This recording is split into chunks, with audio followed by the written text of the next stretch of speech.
गोविंदा पथकाला शुभेच्छा देण्यासाठी प्रसिद्ध अभिनेत्री अमृता खानविलकर आलेल्या आहेत। मॅडम, तुम्ही आज या ठिकाणी आलेला आहात, काय कसा जोश तुम्हाला पाहायला मिळाला? बापरे, दहीहंडी असो किंवा हे म्हणजे खूप एकतर मस्त सगळं आयोजन केलं आहे इकडे विजयजींनी, विजय चौगुले यांनी, आणि खूपच धमाल असं, म्हणजे चौकात आहोत आपण आता, आणि इतके महिला पथक आहेत इकडे, इतके वेगवेगळे पथक येऊन थर लावत आहेत, आणि आज काय कृष्णाच्या कृपेने छान असा पाऊसही पडतो आहे, खूप मस्त वाटतं आहे। आणि ह्या सुंदर अशा पवित्र अशा काय म्हणूया सणामुळे आम्हाला ठिकठिकाणी जायला मिळतं, फिरायला मिळतं। पथक अदरवाईज आम्ही कुठे जाऊन बघणार आहे असं लावतात जेव्हा, तर ते आम्हाला पाहायला मिळतं आहे, खूप छान वाटतं। ठाण्यामध्ये 10 थर लावण्यात आलेले आहेत गोविंदा पथकाने।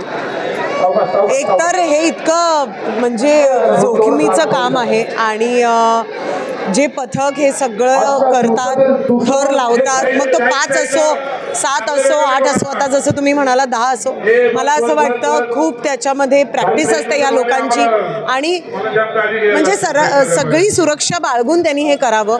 जीवाचा धोका असतो या सगळ्यामध्ये, पण तरीसुद्धा इतक्या उत्साहाने हे सगळे पथक येतात आणि हे थर लावतात। सो कुठेतरी देवाची कृपा असते त्यांच्यावरती, आणि मी आत्ता जस्ट बघितलं इकडे पण आता 8 थर लागले। सो सगळी सुरक्षा बाळगूनच आणि सगळी काळजी बाळगूनच तुम्ही हे करावं असं मला वाटतं। मराठमोळा सण आता जगामध्ये सुद्धा प्रसिद्ध झाला गेल्या काही वर्षापासून।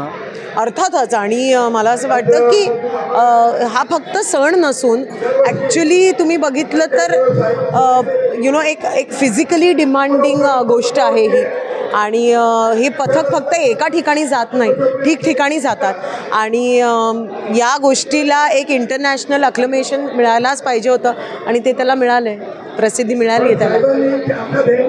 विनायक पाटील, एबीपी माझा, नवी मुंबई। एबीपी माझा, उघडा डोळे बघा नीट।